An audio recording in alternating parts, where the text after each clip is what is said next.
perdão. E como que o perdão pode ser uma solução divina para o nosso inquieto coração? Vamos aprender algo sobre o que é perdão, o que não é perdão e como devemos proceder para perdoarmos as pessoas com mais facilidade.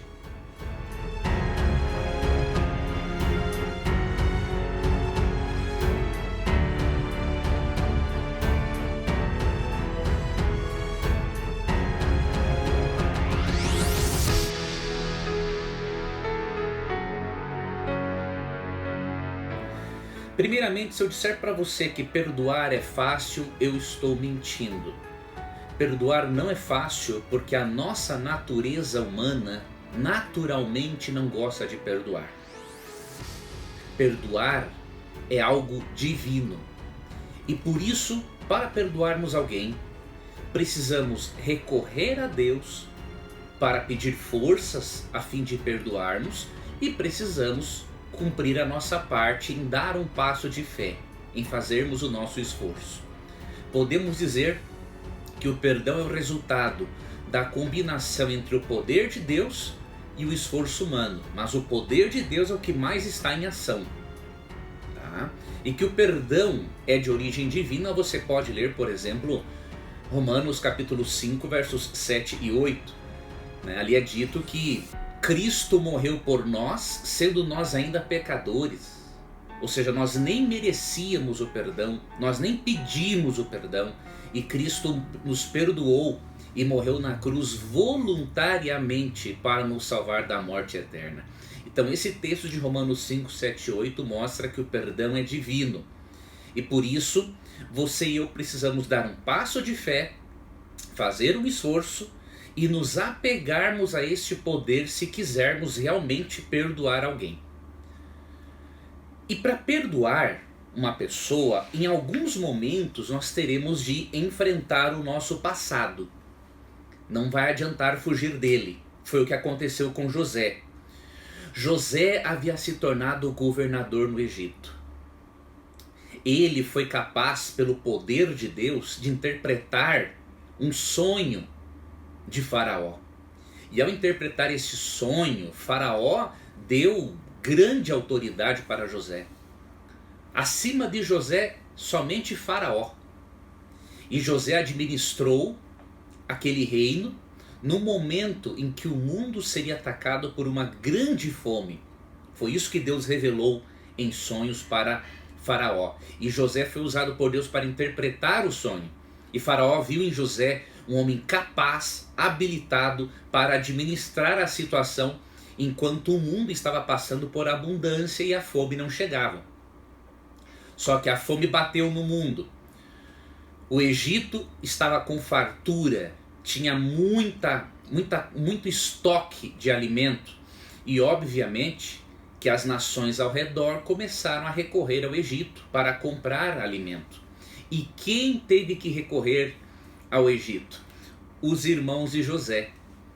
Chegou o momento em que Jacó pediu, que os seus filhos fossem até o Egito e comprassem alimento. E José, ele reconheceu os seus irmãos. Ele teve uma emoção profunda quando reconheceu os seus irmãos. Só que o que acontece? Como governador do Egito, era muito simples para José dar uma ordem: mate-os. Porque ele passou por uma profunda dor, longe do lar, sofrendo na prisão, sofrendo injustiças por causa deles. Mas ao invés de mandar matá-los, ao invés de se vingar dos seus irmãos, José optou por trabalhar o coração a fim de perdoá-los. José também estava preocupado com seu pai. Ele queria saber se o seu pai Jacó estava vivo e também queria saber se Benjamim, seu irmão, ambos eram filhos da mesma mãe, José e Benjamim. Ele queria saber se Benjamim estava bem. E aí José começou a fazer algumas provas, dar algumas provas para seus irmãos, sem que eles soubessem que era José, para ver se o coração invejoso e maligno deles havia mudado. E por que José fez isso? Porque perdoar não significa tolerar abusos. Isso aqui é muito importante você ter em mente. José não aceitou abusos. Ele perdoou seus irmãos, mas ele também os colocou em algumas situações em que eles tinham de demonstrar se realmente eles estavam arrependidos. E quando José os colocou nessas situações, José também estava dando para eles uma punição, diríamos assim, justa, para que eles percebessem que o perdão não tira as consequências dos nossos atos. Não há dúvidas de que José perdoou seus irmãos, do contrário, José teria matado-os como governador do Egito, mas ele não fez isso. Mas ao mesmo tempo ele não aceitou o abuso.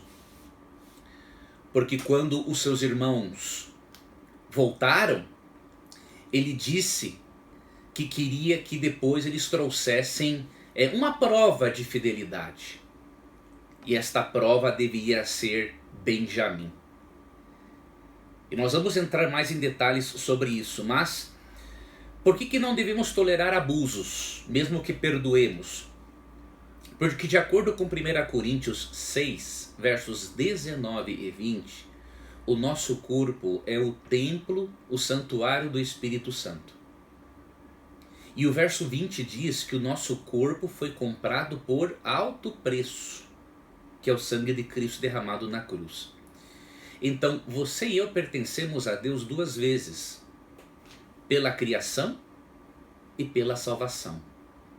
Então quando se tolera um abuso, seja físico, seja emocional, nós estamos ofendendo ao Espírito Santo. Porque o corpo é morada do Espírito Santo. Quando ofendemos ou abusamos de alguém, estamos atacando uma propriedade exclusiva de Cristo, que ele comprou com o seu sangue na cruz do Calvário. Se você sabe de alguém que está sendo abusado fisicamente, emocionalmente, sexualmente e você não faz nada, saiba que Deus vai cobrar de você isso. Tiago 4,17 diz que saber fazer o bem e não fazer é pecado. Então denuncie. Não importa a forma de abuso, denuncie. E se for especialmente maus tratos, abuso sexual e tudo mais, tem que denunciar, tem que contar não apenas para um líder eclesiástico ou para uma pessoa de grande confiança. Tem que contar para a polícia. Tá? Como isso é um crime, Deus usa o Estado para castigar o criminoso. Isso está em Romanos 13, 1 a 5. Então a denúncia tem que ser feita à polícia, pois do contrário você vai estar sendo condizente com o abuso e Deus vai requerer isso de você e também de mim.